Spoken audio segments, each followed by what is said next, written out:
प्रेम से बोलिए बाबा त्रिलोकीनाथ की जय। सभी व्यक्ति श्रोतागण यदि हमारी बातों को सुन रहे हैं तो चलिए हम कल्याणम समाज से जुड़ी कथाओं का वाचन करते हैं। तो भगवान को ध्यान कीजिए और कथा वाचन का श्रवण कीजिए।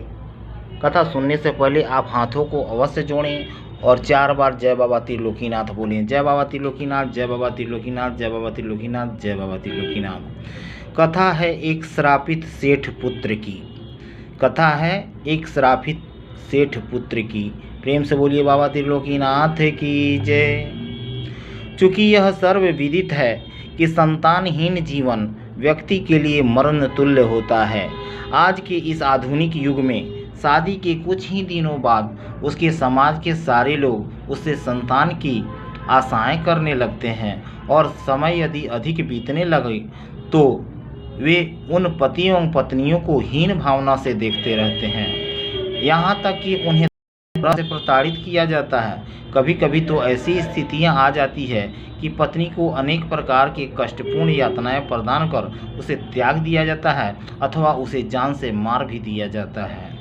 ऐसी ही एक बार की बात है कि बिहार के उत्तर पश्चिम भाग के एक छोटे से कस्बे में एक सेठ रहा करता था। उसे उसके कुल को चलाने वाला एक ही मात्र पुत्र था।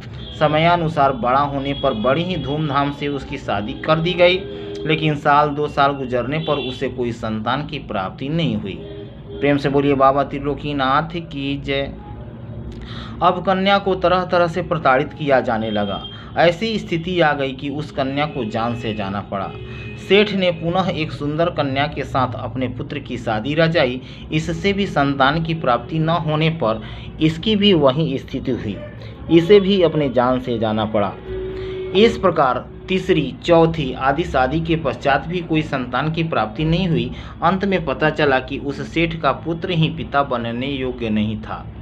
उसे उसके पिछले जन्म में किए गए दुष्टतापूर्ण का श्राप था कि वह इस जन्म क्या अगले जन्म में भी बाप नहीं बन सकता है।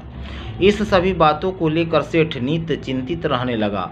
अब अपने पुत्र को भी प्रताड़ित करने लगा, लेकिन करता तो क्या करता। उसके कुल को चलाने के लिए मात्र एक ही वह पुत्र था।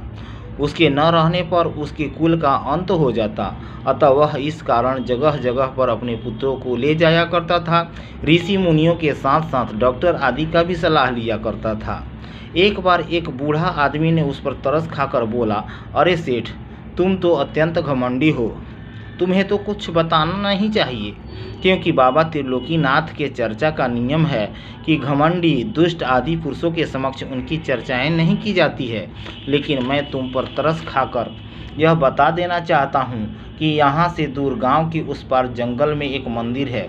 तुम रविवार के दिन उस मंदिर में जाओ। रविवार के दिन 4 बजे से वहाँ बाबा त्रिलोकीनाथ की चर्चा के लिए एक शिविर लगती है। तुम उन्हीं सभी समस्याओं को अपने पुत्र एवं वधुओं के साथ ध्यान से सुनना और वहां बताए गए नियमों का ठीक ढंग से पालन करना तथा जो यंत्र वहां से मिलेगा उसे लेकर अपने पुत्र एवं वधु को अवश्य पहना देना। ऐसा करने से तुम्हारे दुखों का समाधान अवश्य होगा। प्रेम से बोलिए बाबा त्रिलोकीनाथ की जय।